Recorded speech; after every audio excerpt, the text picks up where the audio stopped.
And this is Pete Lambert here, interviewing the Mayor of London, Mr. Joe Fontana. Mr. Mayor, what did you do over the years to prepare yourself for being a leader? Not necessarily the Mayor of London, but a leader. Well, I'd like to think that from my beginnings in Timmins, Ontario, even as a little kid, I was seen to be a leader. I was the smallest of the group or the gang, so to speak, and I was a leader then. I was also, my whole career in school is that I took on leadership positions. I was a musician. I was a leader of the band. And when I came to London in the late '60s, early '70s, my career demanded that I show some leadership. I worked for the London Life. I started my own businesses in 1978, and I became a municipal councillor for the first time in 1978. So, and since then, of course, over the past 28 years, I've enjoyed an incredible public service career as a municipal councillor, as a member of parliament, as a minister at the federal level, and now as the mayor. So, I think it's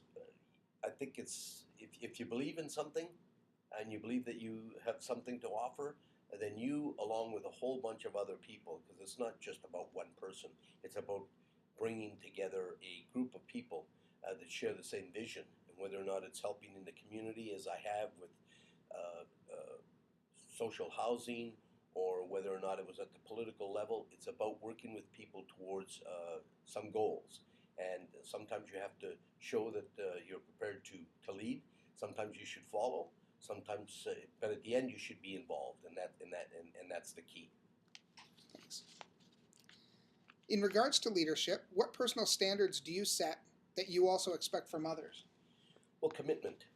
There's no doubt that if you commit to doing something, then obviously you need to follow through. And commitment means an awful lot of hard work, means dedication, means the highest code of conduct, professionalism, integrity, and being able to work with others, team, because no one person can accomplish anything without the help of others. And I've always believed that it's always a team sport, so to speak, no matter what you're doing, whether or not you're trying to drive a social agenda, an economic agenda, a sports agenda. Just like today, I had a charity that feeds 140,000 kids a week in 400 programs, 100 communities across the country. And I and some people believe that 1 in 6 children should not go to bed hungry. And so, if you believe in something, then it's about working with others towards a common goal. And but there's no doubt that it's about dedication, commitment, and boy, you need an awful lot of perseverance and determination to get through the maze of sometimes bureaucracies or obstacles that are in your way. But like any good sports person, you know that the obstacles are just there, are opportunities, and that you can overcome. From whom do you seek feedback, and how does this enable you to become a better leader? Oh, from everyone.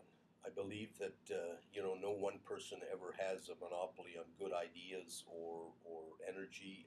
So I always rely on friends, colleagues, people who are engaged, have been engaged in similar ventures, and it's in bringing more and more people.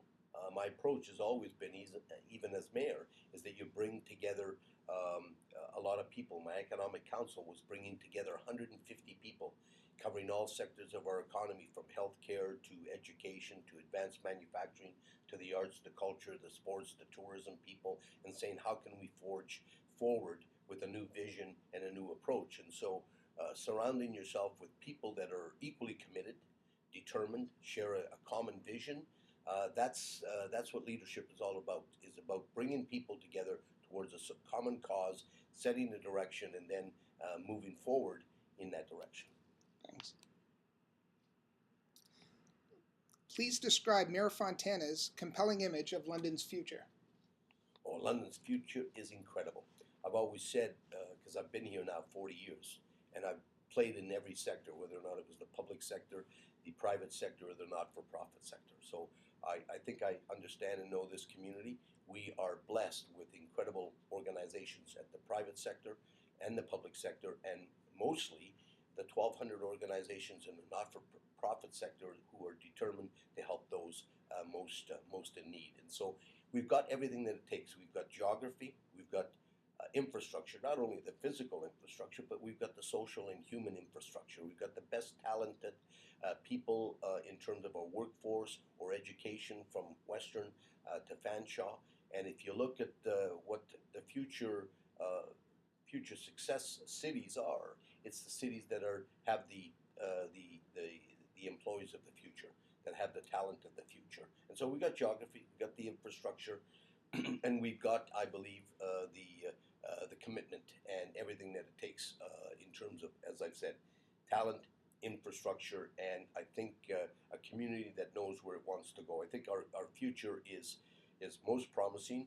Yes, we need to, and we have changed our course of direction. We have to believe that that there are opportunities, that you have to seize the moment, seize the future yourself. You have to bring in other partners, of course, towards that vision. But I want to make sure that we're building the city for the next generation or two. And it's not just about today, it's about making sure that our young people can stay here, can come back, raise their families here, have a good, promising career and opportunities, but also working with the incredible people that have helped build this city, from small business people to major businesses to, in fact, the philanthropic generosity that we have in our city that helps build our sports community, our arts, and our culture. So I think we've got everything going for us. It's a question just of going out and seizing the moment, looking at those opportunities, making sure that they don't pass us by, and that we are an age-friendly city from 8 to 88. I mean, we're an incredible attribute, or a city that is attractive to an awful lot of retirees. Why? Because of our health care. We've got an affordable city. We've got a great quality of life, and I think that bodes well for the future development of the city.